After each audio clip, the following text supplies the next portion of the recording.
Assalamualaikum warahmatullahi wabarakatuh.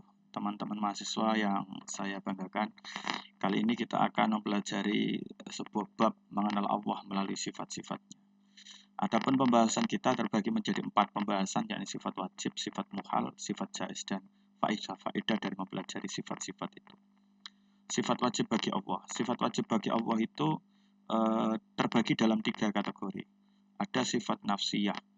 Ini sifat yang mustahil zat Allah itu tidak mempunyai sifat ini.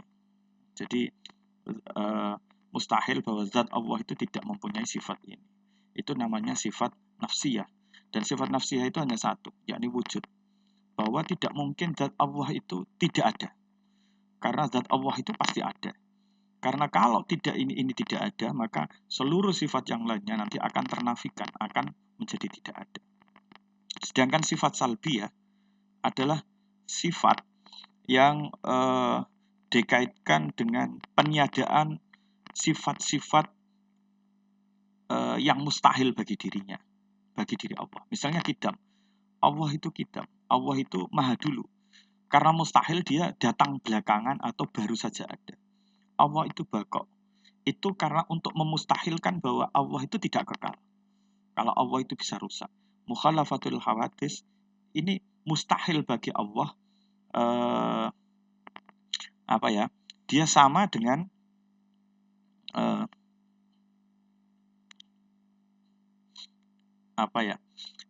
dia sama dengan makhluknya. Terus ada qiyamuhu binafsihi.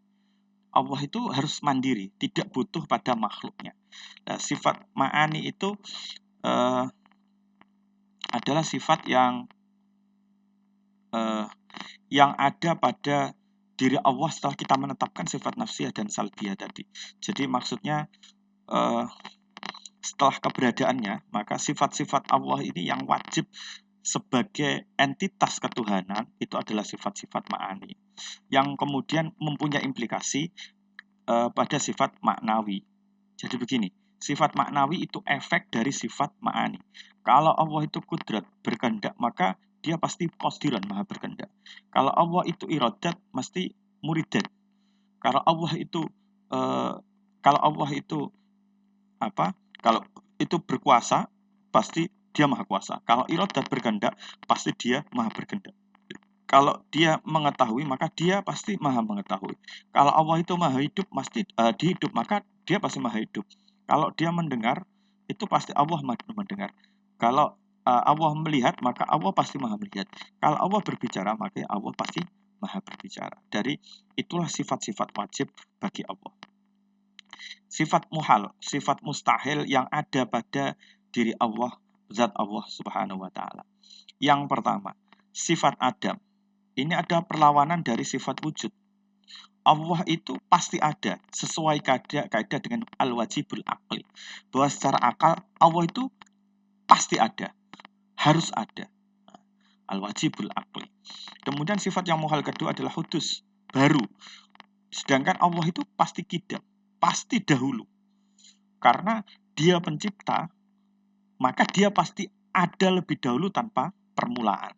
Begitu. Kemudian fana, hancur. Kalau dia pencipta, maka dia tidak terikat pada makhluknya. Kalau Allah itu pencipta, jelas Allah itu tidak butuh pada waktu. Sedangkan kehancuran itu adalah persoalan berkaitan dengan waktu. Maka Allah wajib kekal abadi atau baqo. Begitu. Selanjutnya adalah mumatsalatuhu lil hawadis. Jadi samanya dia dengan makhluk itu jelas berbeda, karena kalau Allah sama dengan makhluk, maka itu rendah sifatnya. Maka Allah harus berbeda dengan makhluknya. Sifat muhal selanjutnya adalah qiyamu bi ghairihi. Dia butuh berdiri dengan perantara yang lain. Sedangkan dia mempunyai sifat wajib, harusnya qiyamu bi nafsihi. Tidak mungkin Allah yang maha berkuasa, yang maha berkehendak, itu kemudian butuh berdiri, butuh pada yang lain. Kemudian ada ta'addud, berbilang. Dia tidak mungkin berbilang, karena Allah itu pencipta, maka dia harus pencipta satu-satunya. Karena kalau ada berbilang, maka harus ada yang mula dan ada yang akhir. Gitu. Maka dia wajib tunggal, yakni wahdaniyah. Selanjutnya adalah ajzun, lemah. Dia harus kuasa. Tidak mungkin Allah lemah. Karena lemah itu adalah sifat. Sifat makhluk yang itu diciptakan oleh Allah. Lah karoha, terpaksa. Dia harus iradat, dia harus berkehendak. Nah, gitu. Yang selanjutnya jahlun, bodoh. Kalau dia mencipta, maka dia harus mengetahui semua ciptaannya. Detail-detail ciptaannya. Maka dia harus ilmun. Allah selanjutnya harus tidak boleh bersifat maut, mati. Maka dia harus hayat, hidup. Karena maut ini adalah ciptaannya. Makhluk yang bernama maut itu adalah ciptaannya.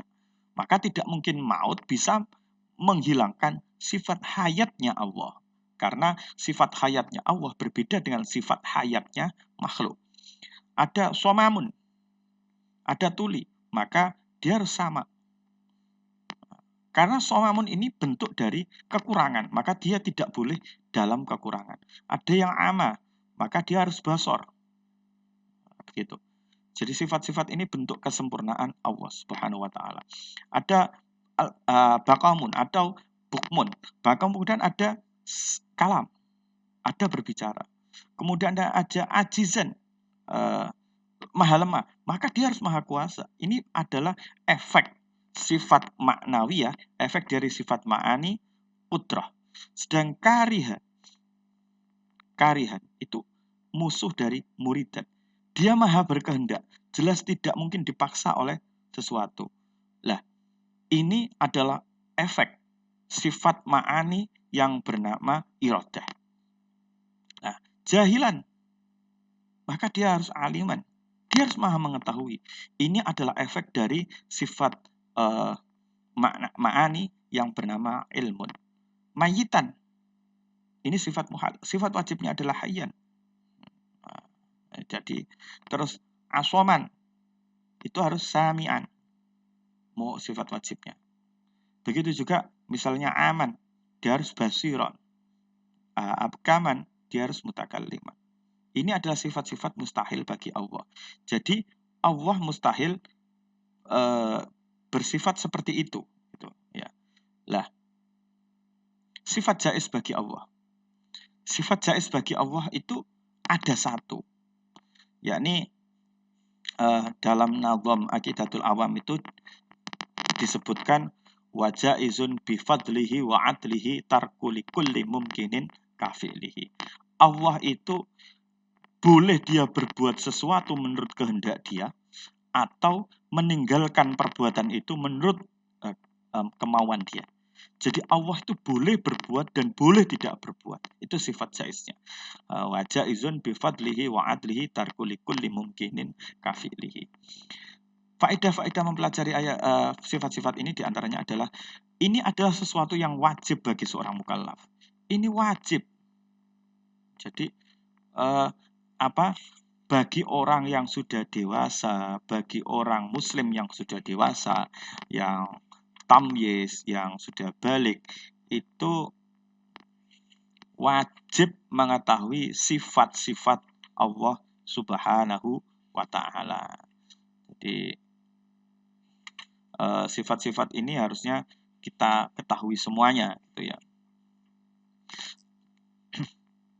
Misalnya dalam Aqidatul Awam disebutkan wa ba'du fa'lam bi wujubil ma'rifah mi wajibilillahi isri nasifa. Itu wajib. Itu yang pertama. Yang kedua, ini meningkatkan keimanan seseorang. Jadi ini berfungsi meningkatkan keimanan seseorang. Kenapa bisa meningkatkan keimanan seseorang? Karena ketika dia sudah mengetahui sifat-sifat Allah, maka dia harus beriman kepada Allah. Gitu.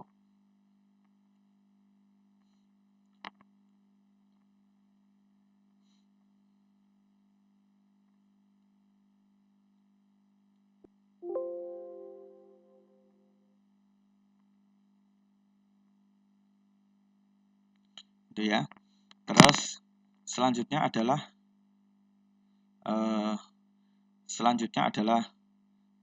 ini